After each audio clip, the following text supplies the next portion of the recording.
Google ini nggak jualan Chromebook.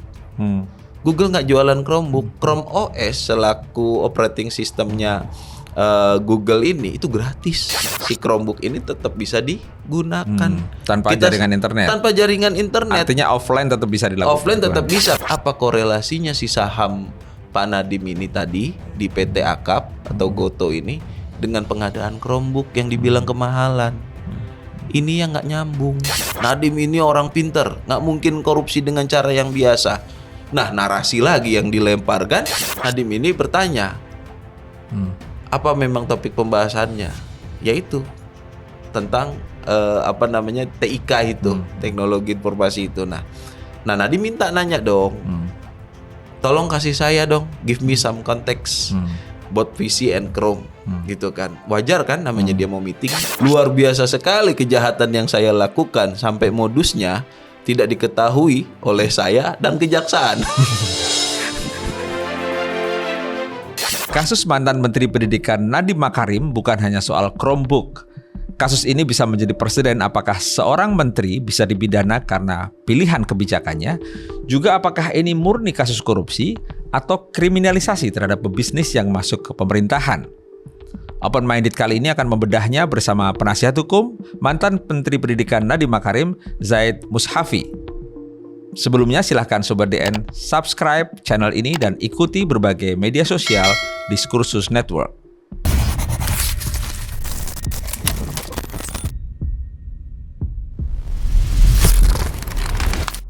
Sudah bersama kita Bang Zaid Mushafi, salah satu kuasa hukum dari Nadiem Makarim. Kita akan berbincang mengenai proses hukum yang terjadi dan sedang berjalan dalam kasus yang menimpa mantan Menteri Pendidikan dan Kebudayaan Nadiem Makarim. Terima kasih sudah datang Bang Zaid. Terima kasih sudah memenuhi undangan kami.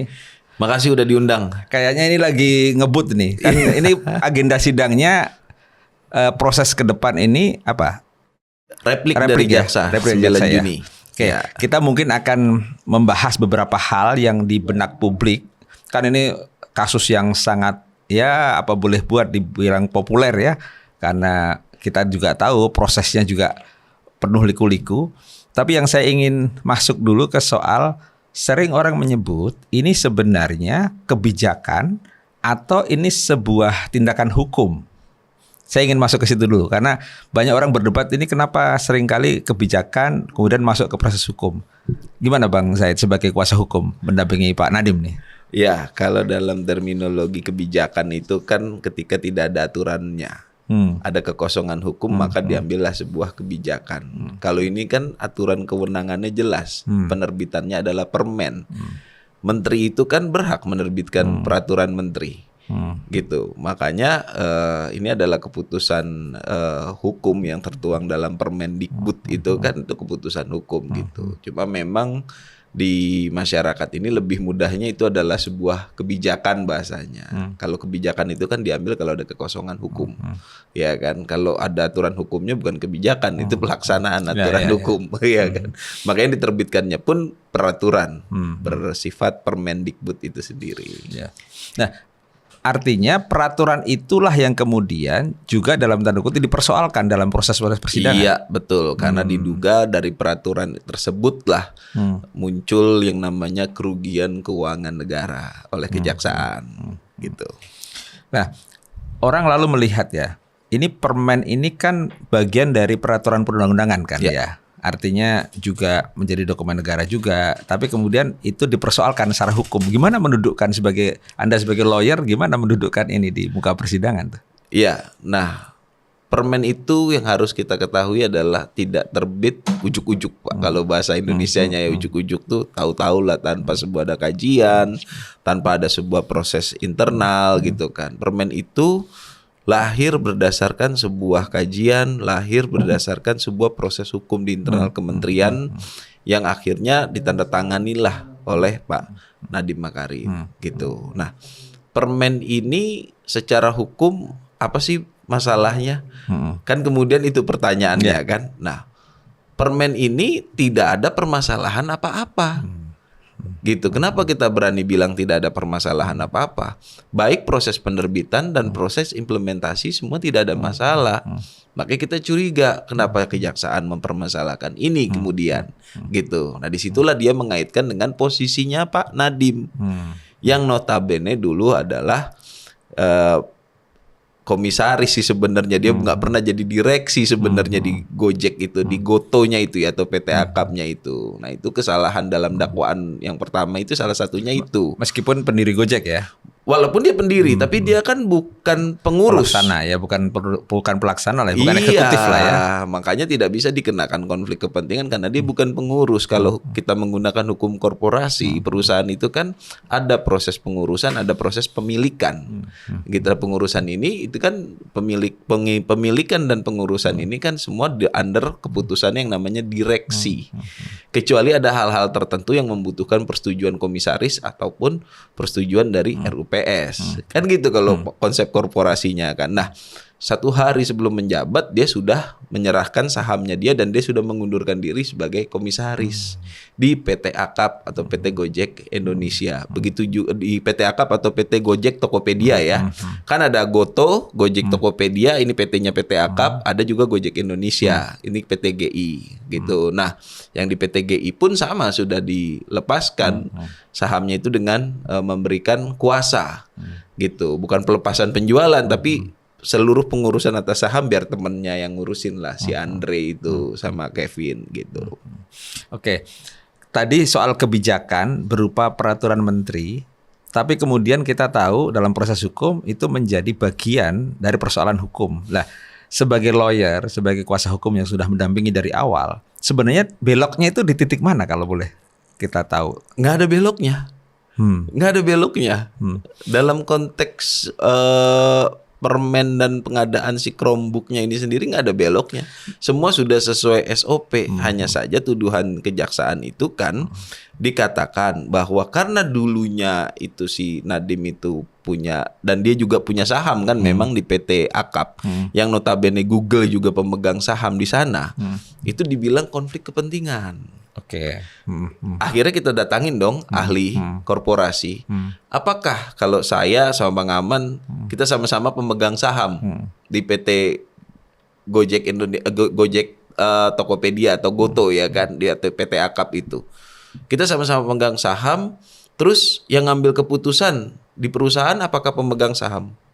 Kan enggak. Bukan. Direksi. Ya, direksi ya, tapi dalam dakwaan dibilang dia adalah direksi gitu kan. Nah, ini dibilang konflik kepentingan padahal faktanya bukan gitu loh. Jadi tidak ada konflik kepentingan terkait pengadaan Chromebook yang notabene adalah produk dari Google. Nah, ini kesalahpahaman yang fatal selanjutnya adalah Google ini nggak jualan Chromebook. Google nggak jualan Chromebook. Chrome OS selaku operating sistemnya Google ini itu gratis. Itu gratis gitu loh. Dia nggak jualan Chromebook, operating sistemnya ini gratis. Yang jualan Chromebook terus siapa? Yang diuntungkan siapa? Ya para prinsipal, pabrik, distributor dan juga reseller yang jualan itu di e-katalog LKPP.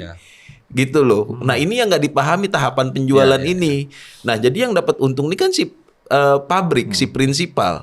Dalam aturan kita itu pabrik nggak boleh jual langsung, dia harus ke distributor, harus ke reseller. Reseller inilah yang berjualan di e-katalog. E-katalog ini pasarnya punya LKPP, LKPP yang mengawasi, dan disitulah ada aturan-aturan main yang berlaku gitu. Jadi nggak ada sama sekali yang belok di sini karena semua proses itu sudah sesuai ketentuan dan proses pengadaannya juga proses ada sesuai ketentuan yang berlaku. Kalau nyinggung beloknya tadi, ada beloknya gak dalam kasus ini? Ada. Di mana? Itu banyak yang terima uang tuh. Kalau belok dalam arti bahwa kebijakan dalam bentuk permen itu kemudian menjadi bagian dari tuduhan jaksa. Nah, maksud saya yang saya tanyakan soal belok itu jaksa membuktikannya bagaimana itu, bahwa selain soal tadi ya ada beberapa aparat yang menerima itu ya. Ya. Dari sisi kebijakannya itu beloknya di mana menurut tuduhan jaksa ya? Ada konflik kepentingan. Itu dibuktikannya seperti apa? Nah, menurut jaksa bahwasanya karena Nadiem ini adalah pemegang saham Google, pemegang saham PT Akap, yang notabene PT Akap ini juga pemegang sahamnya juga ada Google. Nah, disitulah konflik kepentingannya. PT Akap itu PT Goto ya. Gojek Tokopedia itu. Kalau Akapnya kan dulu aplikasi Karya Anak Bangsa ya. Ya, Kemudian PT itu. Goto, PT GT itu PT Goto ya. Goto itu. Oke. Nah, jaksa membuktikannya konflik kepentingan seperti apa? Hanya itu saja. Itu. Bahwa karena pernah Dibilangnya dia adalah direksi di PT Akap dan dia juga adalah pemegang saham bersama-sama dengan Google. padahal bukan direksi. Bukan direksi. Oke. Dan share-nya juga kecil, sahamnya juga kecil. Gitu loh. Jadi gimana pemilik saham 1 sampai 6% lah. 6% kan akhirnya turun jadi sampai cuma 1 sekian persen gitu. Bisa mengendalikan 100% saham, apalagi ini TBK dan pemegang saham lainnya kan besar-besar. Kalau soal menyetujui arah kebijakan digitalisasi itu bagian dari tuduhan yang dibuktikan nggak? Ya itu dia buktikan oleh Kejaksaan Agung. Nah, jadi jaksa penuntut umum itu menyampaikan bahwasannya proses pengadaan ini tidak sesuai. Kenapa tidak sesuai? Tidak dilakukan berdasarkan kajian kebutuhan. Gitu. Nah, pada faktanya tim kajian ini sudah melakukan kajian kebutuhan. Indonesia pernah gagal 2018 terkait pengadaan Chromebook. Kenapa 2019 tetap diadakan? Ini kan framing yang dimainkan. Loh, 2018 itu terkait program percobaannya Chromebook itu ditaruh di daerah 3T. Terdepan, terluar ya kan? Nah, di daerah itu tidak semua sudah ada jaringan listrik, internet. Tidak semua ada jaringan internet, ya kan? Makanya dalam kebijakan di Permendikbud ini dan turunannya di Juklak-Juknis itu secara tegas menyatakan Chromebook ini untuk Chrome OS ini untuk di daerah yang bukan 3T. Artinya harus ada internet, harus ada listrik gitu. Walaupun pada faktanya di daerah 3T juga diberikan karena ada permintaan dari daerah 3T itu juga, faktanya si Chromebook ini tetap bisa digunakan tanpa jaringan internet. Tanpa jaringan internet. Artinya offline tetap bisa dilakukan. Offline tetap bisa. Kalau listrik ya udah pastilah mau Windows mau apa juga kalau nggak ada listrik kan nggak bisa gitu kan. Tapi kalau yang ini walaupun tanpa internet itu juga sudah dibuktikan bisa bisa bermanfaat. Kita hadirkan guru dari Aceh sampai Papua.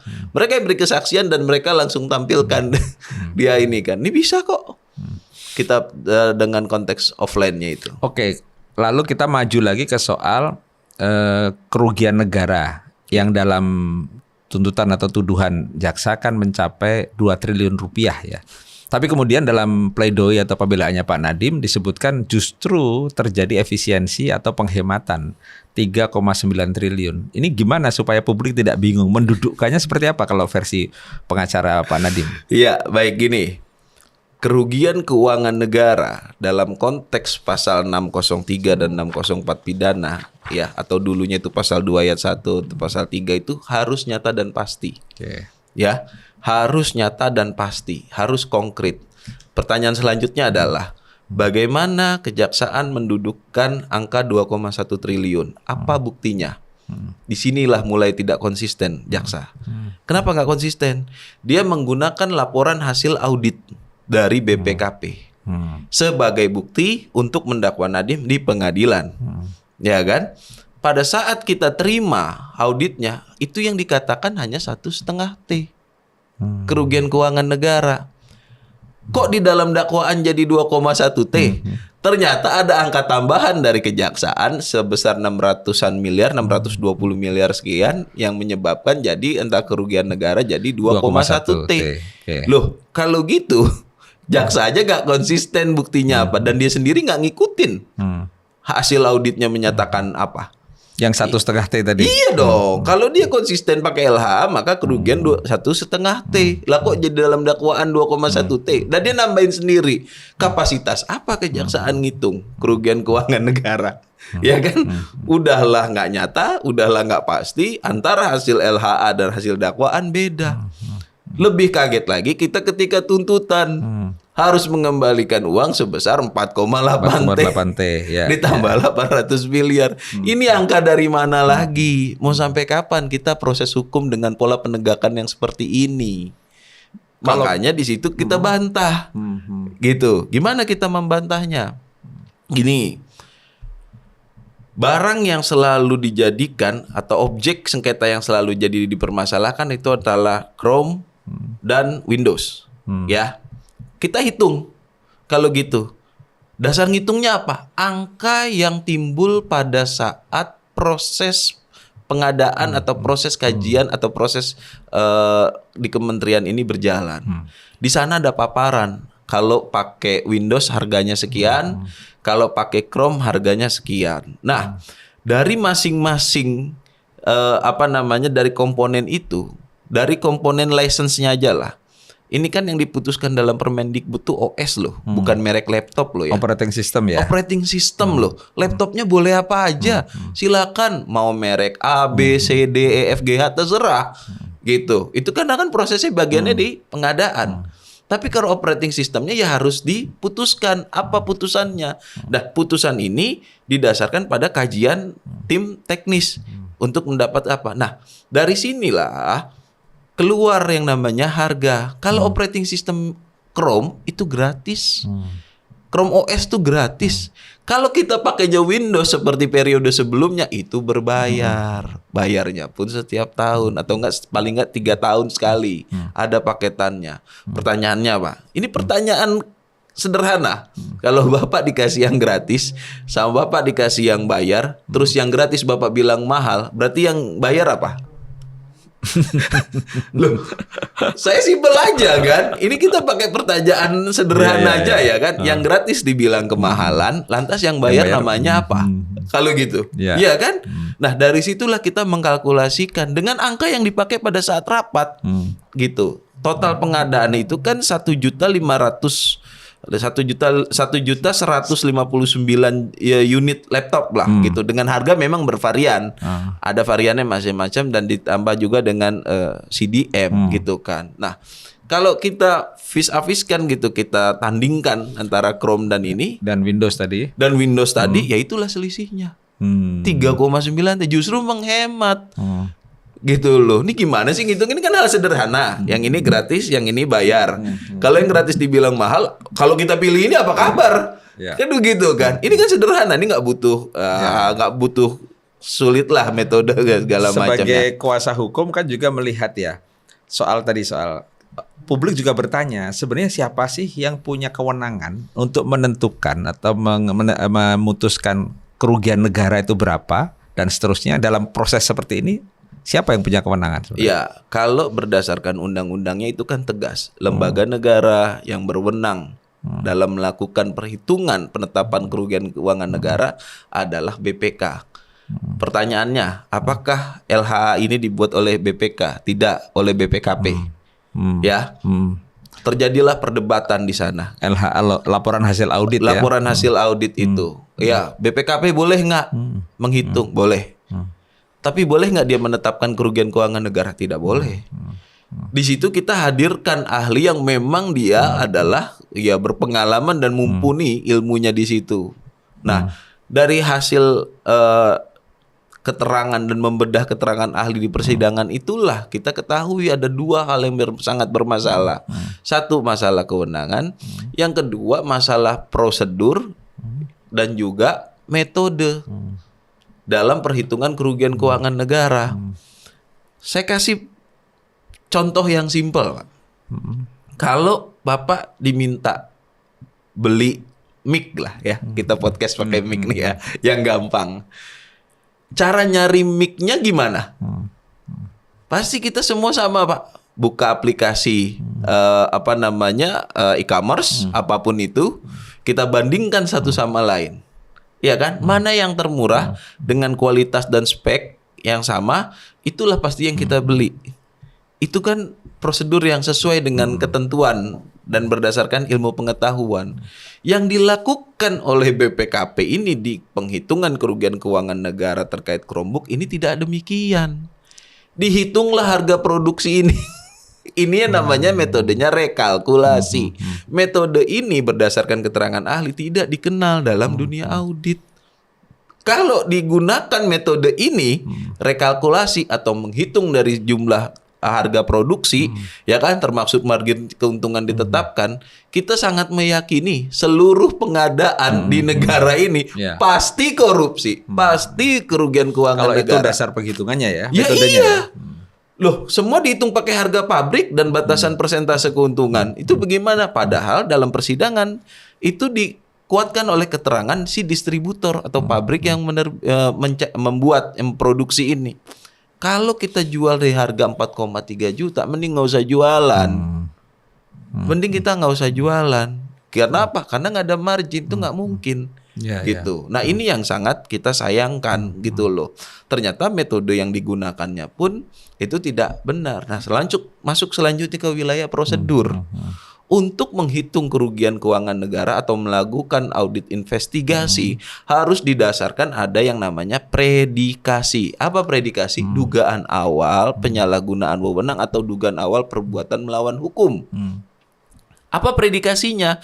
Kan sudah ada 2 audit BPKP sebelumnya yang diterbitkan 2024 untuk tahun 2021 dan 2022. Itu udah ada auditnya kan, gitu. Nah, dari situ nggak ada dikatakan kemahalan harga, proses ada penyalahgunaan wewenang. Loh, kenapa dilakukan audit lagi, investigasi, gitu. Nah, ini yang secara prosedur. Nah, ini jadi wajar publik mengatakan ini diada-adakan kasusnya, gitu ya, karena baik secara metode, ya kan, secara keilmuan dan secara prosedur serta berdasarkan ketentuan yang berlaku, ini semua ditabrak, ini bertentangan, gitu. Nah, padahal ini kemudian menjadi landasan penuntut umum untuk mengajukan tuntutan yang 8 tahun penjara. Nah, dalam konteks itu, apakah dengan demikian banyak hal yang bisa dipertanyakan bahwa tuntutan 18 tahun penjara ini menjadi tidak relevan dalam konteks bukti-bukti yang diajukan ya? Sangat tidak relevan. Apa yang disampaikan oleh penegak hukum atau Pak Nadiem juga dalam konteks ini? Apakah disampaikan nanti atau ketika kemarin pembelaan juga sudah disampaikan ya? Ya, itulah makanya kita sangat menyayangkan pola penegakan hukum dari penuntut umum yang demikian. Karena apa? Karena pada faktanya dia menuntut 18 tahun dengan fakta persidangan yang seperti itu, ya sama aja kayak kita, ya udah nggak usah sidang aja sekalian, tuntut aja dari awal, langsung penjarain aja, nggak usah pakai hakim. Nah, ini kan jadinya kan kita sangat kecewa dengan proses penegakan hukum yang seperti ini. Karena apa? Semua tuduhan dalam dakwaan sudah kita buktikan, sudah kita bantah. Tidak terkecuali masalah kemahalan harga, metode penghitungan, prosedur penghitungan. Sampai tahu-tahu keluar angka tuntutan 18 tahun. Memang kita paham, itu adalah kewenangannya jaksa menuntut berapa. Sekalipun tidak ada barometer dalam konteks, oh ini harusnya cuma 5 tahun, ini 8 tahun, atau ini 10 tahun. Ini harusnya, bahkan menurut kita, itu harusnya dituntut bebas. Pak Nadiem itu harusnya dituntut bebas dengan fakta yang demikian. Kalau ketentuan dari tuntutan jaksa minimal berapa itu ada nggak ketentuannya nanti hakim? Ya, kalau hakim itu kan kalau dia memutusnya di bawah 2/3 maka jaksa bisa banding. Itu aja gitu kan. Dia harus berapa itu kewenangannya ada aja di jaksa. Tapi kan semua tuntutan ini harus didasarkan pada proses yang namanya pembuktian di persidangan. Ya. Gitu. Nah, pembuktian di persidangan ini sudah kita bantah. Ya kan, sudah kita tampilkan seluruh bukti. Ditambah tadi karena Abang udah mulai mention namanya tuntutan, di situ ada tahu-tahu uang pengganti 4,8 T. Paham nggak konstruksi uang pengganti itu apa? Kan gitu. Termasuk pertanyaan itu angka dari mana? Gimana menjelaskannya? Jadi gini, 4,8 T itu keluar dari LHA, laporan harta kekayaannya, LHKPN-nya Pak Nadiem, gitu. Kok Pak Nadiem punya harta 4,8 T? Enggak, itu angka paper value aja karena kebetulan dia punya saham. Dia punya saham dari 2015 loh. Dari sebelum dia jadi menteri, dia punya saham. Itu harga sahamnya pas dia jadi menteri karena IPO naik. Ya kan? Apakah naik itu jadi harta kekayaan dalam artian itu menjadi uang? Tidak, karena nggak boleh dijual dan itu nggak bisa dijual, gitu. Nah, itulah dituntut untuk sebagai perhitungan uang pengganti. Pertanyaannya adalah apa korelasinya si saham Pak Nadiem ini tadi di PT Akap atau Goto ini dengan pengadaan Chromebook yang dibilang kemahalan. Ini yang nggak nyambung. Katanya dakwaannya perbuatan melawan hukum, penyalahgunaan wewenang, menimbulkan kerugian keuangan negara karena kemahalan. Apa korelasinya ini dengan saham dia di Akap? Apa konteksnya? Ditambah tahu-tahu ada uang pengganti karena dia nggak bisa membuktikan harta kekayaannya. Ini gimana coba? Kita nggak perlu sarjana hukum, nggak perlu. Ini kita common sense aja lah gitu kan. Korelasi kausalitas ini tuh apa?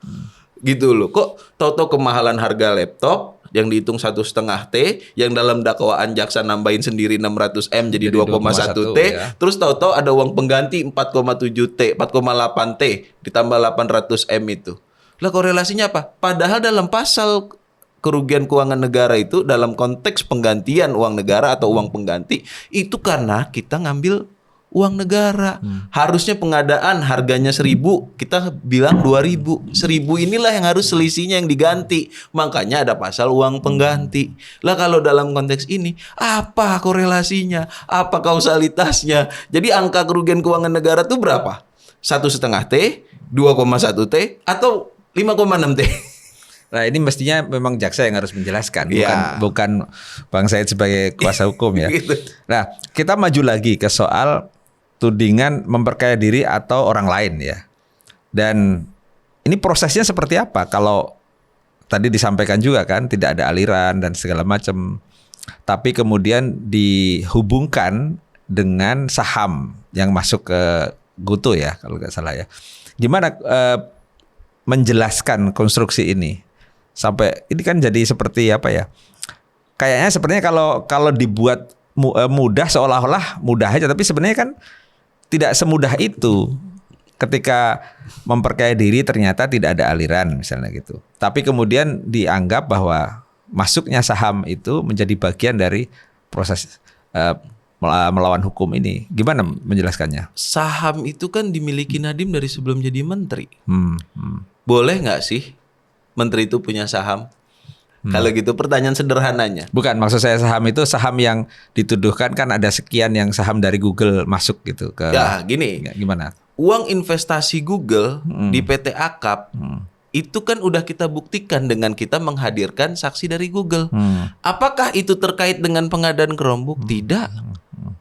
Gitu loh. Kalau memang dakwaan jaksa itu menyatakan bahwasanya itu adalah terkait konflik kepentingan dengan adanya saham Google di PT Akap, kenapa jaksa yang menolak kehadiran saksi Google? Harusnya dia yang menghadirkan. Ini kita menghadirkan, dia yang menolak. Gimana sih? Ya kan? Mari kita mulai proses hukum ini dengan akal sehat yang sama dengan niatan kita sepakat untuk membasmi atau memberantas korupsi. Tapi dengan akal sehat dan aturan hukum yang jelas. Nah, saham Google di PT Akap itu tidak ada korelasinya dengan putusan Nadiem terkait putusan Kementerian Pendidikan dengan proses pengadaan Chromebook. Apa urusannya? Kan yang bikin Chromebook itu kan pabrik Indonesia, prinsipal di Indonesia, distributor di Indonesia, reseller di Indonesia. Dia nggak beli ke Google. Google naruh uang di PT Akap. Ini jualan Chromebook. Apa korelasinya? Nggak ada korelasinya sama sekali. Kenapa ini dikait-kaitan dua kejadian ini? Kecuali memang ada bukti yang secara material terang benderang bahwasanya ini terkait. Tapi itu kan di persidangan nggak ada. Makanya sekarang bergeser lagi tuduhannya, white collar crime. Nadiem ini orang pinter, nggak mungkin korupsi dengan cara yang biasa. Nah, narasi lagi yang dilemparkan. Faktanya kejadiannya begini, investasi Google di PT Akap dengan proses pengadaan Chromebook ini dua hal yang Berbeda. dan nggak ada urusannya gitu. Kan Chrome OS gratis, Google nggak jualan Chromebook. Kecuali Google jualan Chromebook yang beli Kemendikbud. Nah, ini masih bisa logis. Tapi kalau kayak gini kan, Jadi dalam persidangan itu soal memperkaya diri atau orang lain itu juga tidak bisa dibuktikan oleh tidak jaksa. bisa dibuktikan. Jelas itu. Apa korelasinya putusan Chromebook dengan memperkaya siapa? Orang Google-nya aja nggak didakwa diperkaya kok. Yang didakwa diperkaya nomor satu Pak Nadiem itu sendiri. 809 miliar. Dari mana angka 809 miliar ini? Rupanya ini angka pembayaran utang piutang dan juga pembelian saham antara internal PT AKAP atau GoTo dengan PT Gojek Indonesia. Gitu. Ini yang kita ke publik udah berapa kali kita kasih penjelasan gitu. Kalau gitu berarti ada semacam asumsi yang digunakan bahwa karena Nadiem ini pendiri Gojek, kemudian Google sebagai investor masuk ke PT yang baru itu, maka ini dihubungkan seolah-olah kan secara asumsi kan bisa saja itu seolah-olah logis gitu ya. Lah itu gimana di persidangan kemarin itu kuasa hukum mendudukkan itu supaya publik terutama di persidangan ya, penegak hukum yang ada di persidangan itu juga sama-sama punya persepsi yang sama dengan penegak hukum dalam arti apa yang sebenarnya terjadi gitu. Ya memang ini dua hal yang berbeda. Kita udah buktikan. Bukti itu apa sih? Satu, keterangan saksi, surat, dokumen, petunjuk. Itu sudah kita tampilkan semua. Bahkan petinggi Google-nya aja udah kita hadirkan. Kita yang menghadirkan agar ada penjelasan. Apakah proses investasi Google di PT AKAP itu ada kaitannya dengan pengadaan Chromebook di Kemendikbud. Semua petinggi Google itu bilang nggak ada urusannya, nggak ada korelasinya, gitu loh. Jadi mestinya asumsi-asumsi ini terpatahkan dong di persidangan. Sudah sangat terpatahkan. Itu yang kita bingung kenapa malah dituntutnya 18 tahun ya. Ditambah lagi uang pengganti 4,8. Ya. Jadi patokan perhitungan kerugian keuangan negara ini apa? Jadi seolah-olah persidangan seperti tidak digubris sama sekali dalam itulah yang kita tuntutan, sayangkan. Itu sangat kita sayangkan. Gitu. Oke, kemudian ini kaitannya dengan kita mundur lagi ke soal ketika pengadaan ini terjadi. Itu kan situasinya pandemi ya waktu itu ya. Kemudian juga ada yang seolah-olah dikaitkan bahwa ada kajian sebelumnya yang tidak direkomendasikan untuk menggunakan Chromebook untuk 3T, tapi kemudian ketika sekarang digunakan itu pun dengan batasan di luar yang 3T kan. Nah, itu satu hal yang nggak banyak publik yang nggak tahu juga itu bahwa situasinya ternyata beda ketentuannya antara Permen yang di Pak Nadiem dan sebelumnya. Nah, dalam konteks ini bagaimana menjelaskan secara rasional bahwa situasi pandemi ini seolah-olah menjadi excuse bahwa itu bisa dilakukan walaupun dengan jenis kajian yang berbeda. Padahal itu sebenarnya kan hal yang memang berbeda situasinya dan penyebabnya bukan hanya semata pandemi kan sebenarnya. Gimana menjelaskannya ini? Kita kalau gitu bertanya lebih jauh lagi dulu. Kenapa Presiden minta kepada Pak Nadiem untuk segera melakukan digitalisasi dunia pendidikan? Ya kan? Digitalisasi dunia pendidikan ini nggak cuma bicara proses belajar mengajar pakai barang elektronik, entah itu laptop, iPad atau apapun itu. Ya kan? Kita nggak bicara cuma sebatas asesmen tapi semua keseluruhan gitu. Pertanyaannya adalah dalam konteks hari ini dan hari itu ya kan. Siapa yang punya ekosistem yang bisa mensupport itu dengan baik dan benar dan harga murah? Nggak ada tandingan. Kita nggak mungkin pakai merek-merek Apple, Linux, itu nggak mungkin. Yang ada tinggal Windows sama Chrome. Di antara Chrome sama Windows mana yang lebih murah lagi? Ya Chrome. Di secara fasilitas mana lagi yang lebih murah? Nah ingat, ketika kita masuki dunia digital banyak hal yang dilarang, forbidden, ya kan? Banyak hal yang dilarang terhadap peserta didik, ya kan? Apa itu? Ya banyak situs-situs, ya kan? Web dan segala macam akses terhadap yang dilarang itu. Bagaimana mengkontrolnya? Nah ini dalam kesempatan ini saya sampaikan bagus banget ada fitur yang namanya Chrome Device Management ini. Si Chrome Device Management inilah yang bisa mengkontrol itu semua.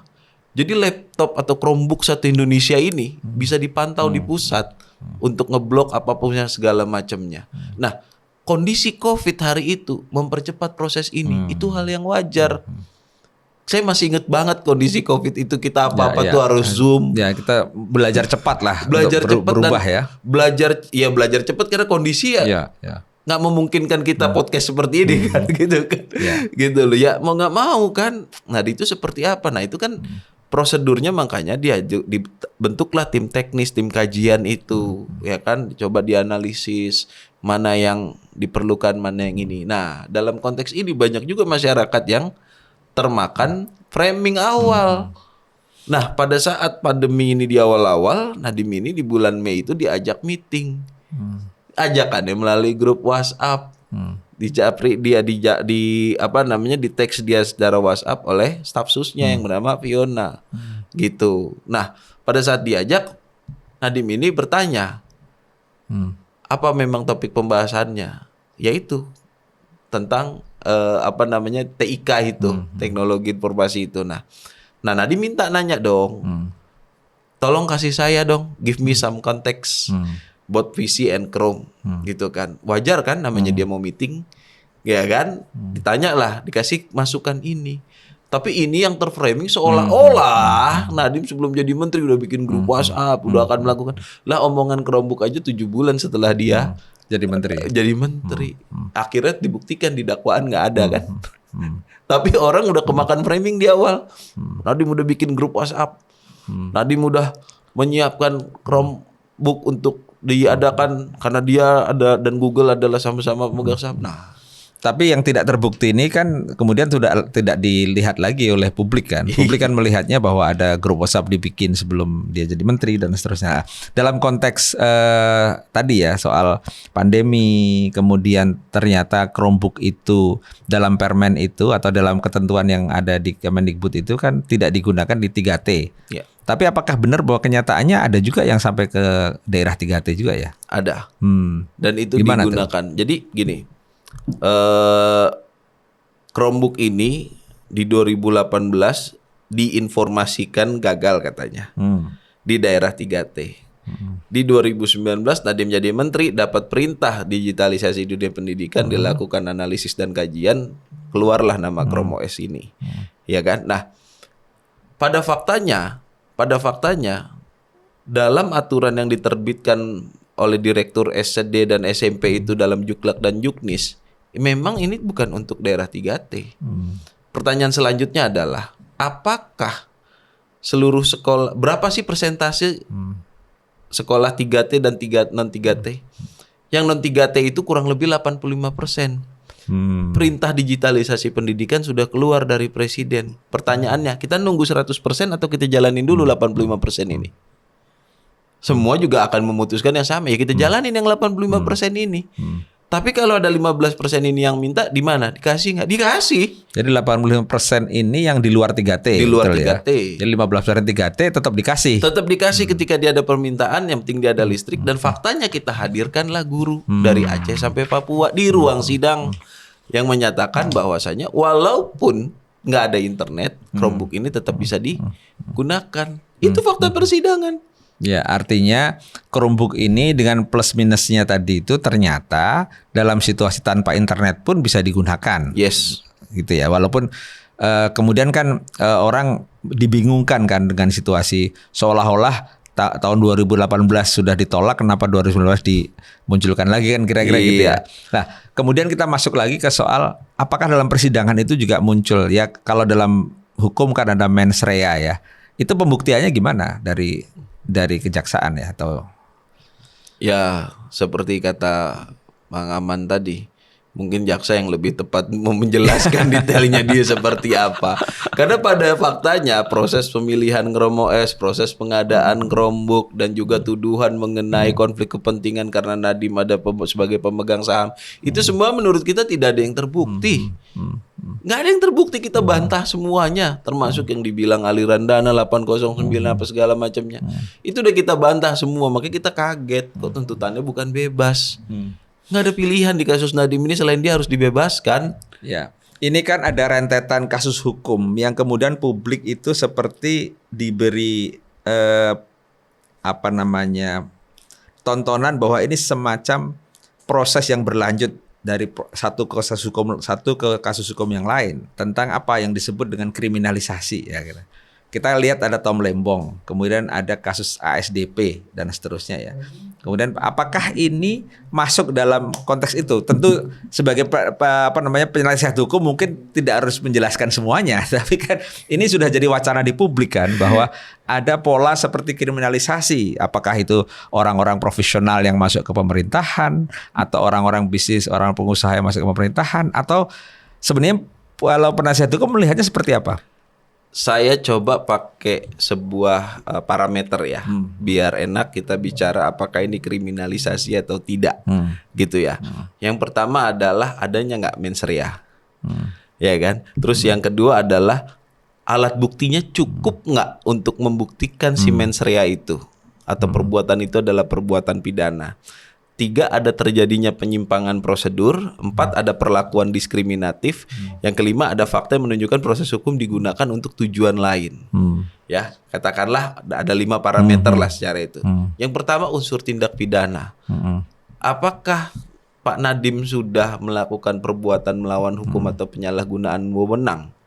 Faktanya tidak di persidangan.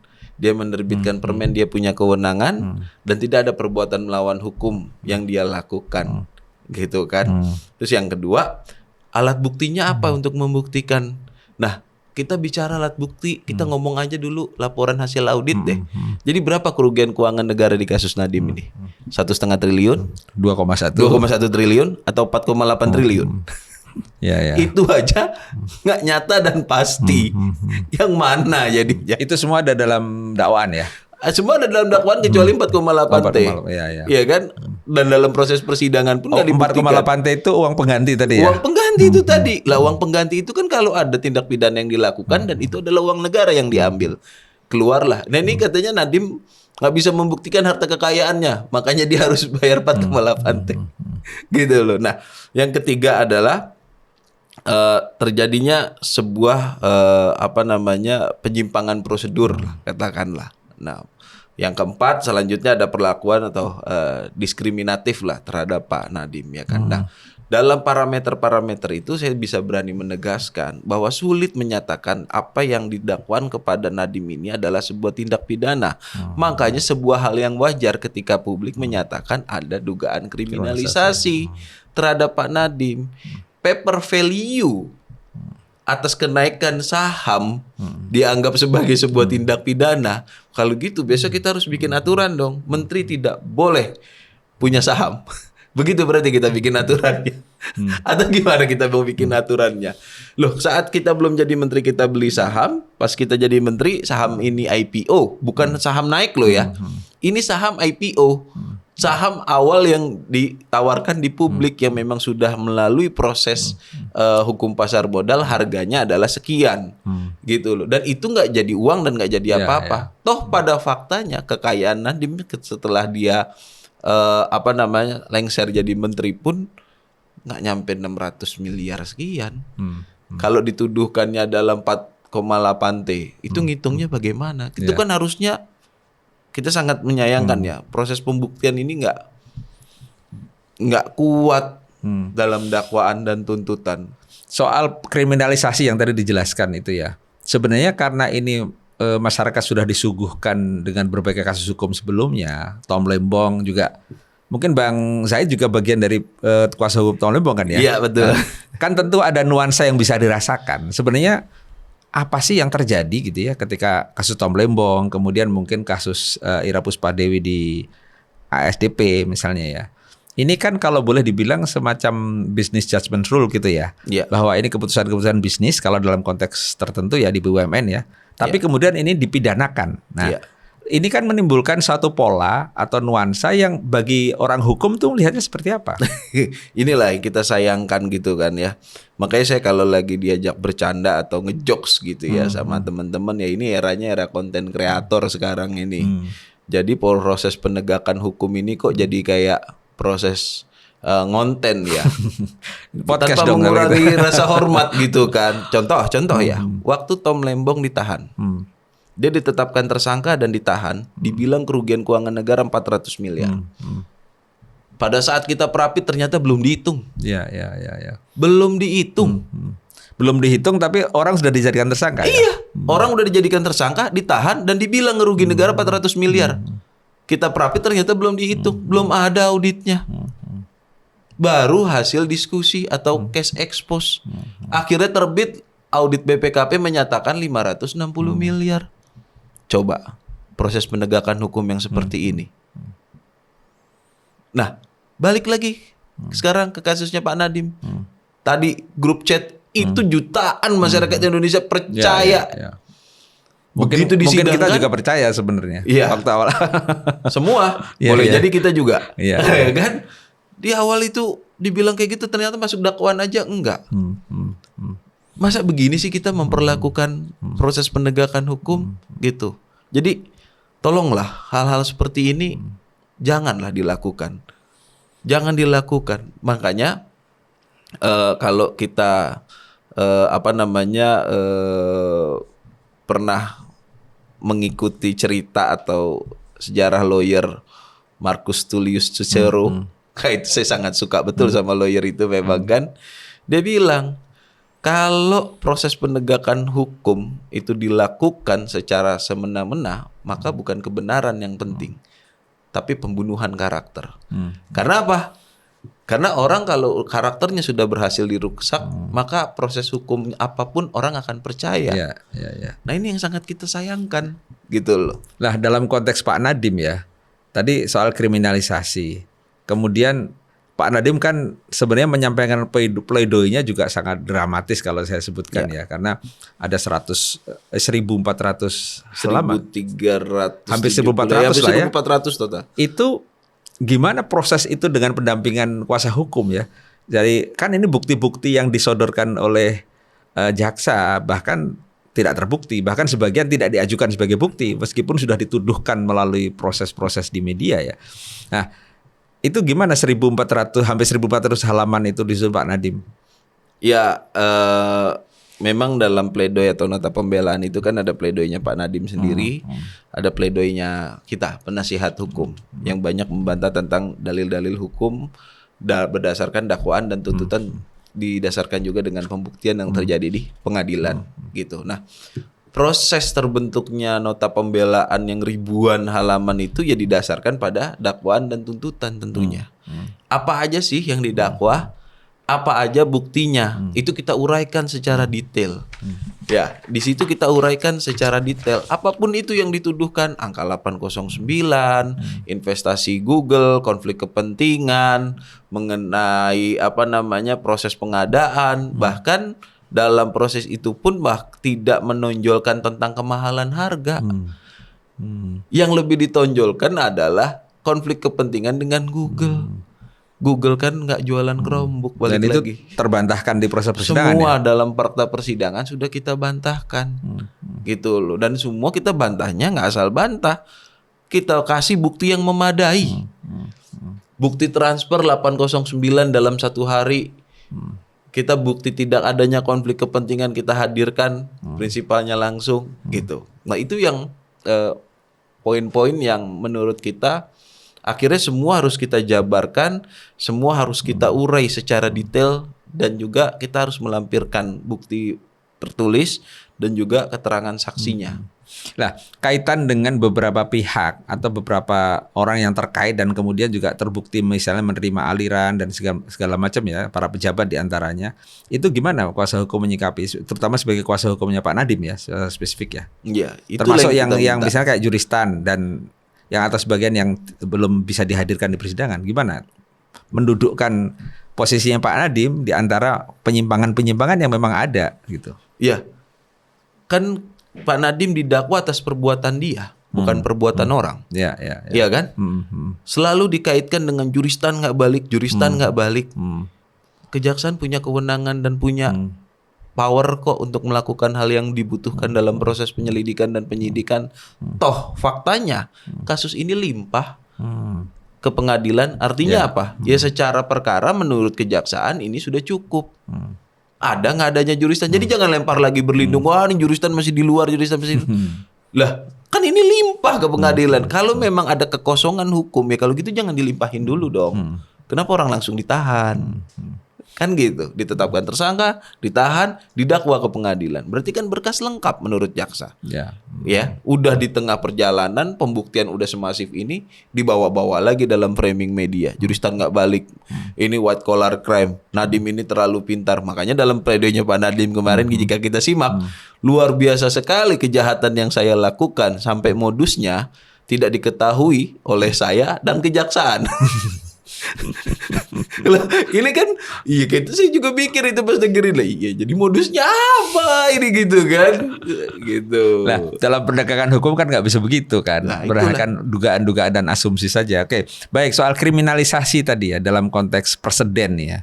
Kalau kemudian masyarakat mempercayai bahwa kriminalisasi itu benar terjadi, sebenarnya kalau boleh berdasarkan pengalamannya Bang Zaid ya, mendampingi Tom Lembong, sekarang mendampingi Nadiem, itu sebenarnya siapa sih yang melakukan kriminalisasi gitu kan?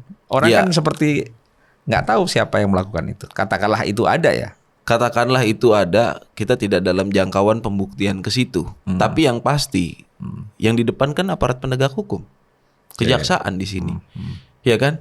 Kejaksaan ini institusi negara, ya, dan dialah yang memimpin proses penegakan hukum, gitu. Yang kita tahu ya kejaksaan. Apakah kejaksaan jadi alat kriminalisasi, ataukah jadi alat untuk melakukan kriminalisasi terhadap orang-orang tertentu atau lawan politik tertentu? Itu hanya kejaksaan yang tahu, gitu kan. Tapi kalau kita sebagai lawyer, yang kita bantah, yang kita lawan adalah dalil-dalilnya, dakwaannya, buktinya. Ayo kita buktikan, gitu. Dari kasus Tom, ya kan, harga pokok petani dibilang harga tertinggi. Nah, ini kan kita sangat menyayangkan. Masa jaksa nggak tahu sih harga pokok sama harga jual, gitu loh. Padahal harga pasar saat itu udah 12.000, ya kan? Ini menjual 9.100, dibilang kemahalan 100. Impor barang mentah, tapi diminta dinilai sebagai barang jadi. Lah ini kok begini sih proses-proses penegakan hukum? Waktu di kasus Tom Lembong itu ya. Iya, gula yang diimpor adalah gula kristal mentah. Tapi dihitung kerugian keuangan negara harusnya kan gula kristal putih yang udah matang. Lah, tapi kan yang lewat barang di bea cukai ini kan barang mentah, masa dihitung barang matang? Pak, Ya. ini kita sangat menyayangkan betul loh. Pola-pola penegakan hukum begini. Ini masyarakat kalau distrust gimana ke Ya. depan? Nah, berdasarkan pengalaman Anda juga sebagai kuasa hukum dari Tom Lembong ya, kira-kira akhir dari proses ini akan seperti apa? Kalau waktu itu Pak Tom Lembong kan kemudian Presiden akhirnya turun tangan dengan memberikan abolisi ya. Kalau kasus ini, Satu hal yang saya selalu pegang dari ucapan pimpinan saya, Pak Dr. Ari Yusuf Amir, apapun hasilnya yang Allah berikan, usaha maksimal, atau ikhtiar maksimal harus kita tetap lakukan untuk membela kebenaran. Kita nggak pernah tahu jalannya. Termasuk waktu itu Tom Lembong diabolisi, kita tuh nggak tahu. ya. Kita baru aja masukin memori banding. Kita udah masukin memori banding, semua dalil dan bukti di memori banding udah keluar, dan kita udah benar-benar lah, kalau bahasa kiai dan ustadz tuh ibaratnya udah iya karena budua, iya karena stain itu udah yang paling ujungnya lah kalau kata ustadz kata kiai itu kan. Jadi yang udah bisa kita lakukan ya kan, nah itu udah kita lakukan, ya nanti biar Allah lah ya. Tinggal tawakal lah kira-kira Iya. gitu ya. Kalau bahasanya Tom Lembong tawakal. Nah, ini persidangan terdekat apa setelah ini agendanya? Agendanya replik dari jaksa penuntut umum. Replik dari jasa, nanti terus duplik setelah itu Iya. ya. Oke, mudah-mudahan prosesnya tetap bisa dioptimalkan ikhtiarnya. Bismillah. Dan apapun mudah-mudahan menjadi pembelajaran bagi semua penegak hukum, karena ini pembelajaran juga bagi publik supaya tidak muncul distrust dari publik tentang proses penegakan hukum di negeri ini kan. Dan yang nggak kalah penting, pembelajaran bagi para lawyer. Begitu ya, Anda Iya. sebagai lawyer melihat itu ya, merasakan itu ya. Kita nggak boleh membela klien setengah-setengah. Harus total, harus all out. Di dalam dan luar pengadilan. Yang penting jangan nyebar fitnah. Oke. Loh, kalau lawyernya mohon maaf gitu kan, menjalankannya ya baterainya nggak 100% gitu kan, cuma 50%, 30% atau cuma 80%. Jadi rekan-rekan lawyer harus paham juga ini. Fungsinya kita adalah untuk mengimbangi tuduhan-tuduhan, dakwaan-dakwaan itu. Agar apa? Agar berimbang antara tuduhan, bukti, dan proses persidangan. Nah itulah kita yang ngimbangi. Oke. Gitu. Baik, terima kasih Bang Zaid Musafi. Mudah-mudahan proses ke depan sesuai harapan dan proses penegakan hukum kita mudah-mudahan bisa diperbaiki. Amin. Ya. Terima kasih sudah hadir. Makasih banyak undangannya. Terima kasih. Assalamualaikum.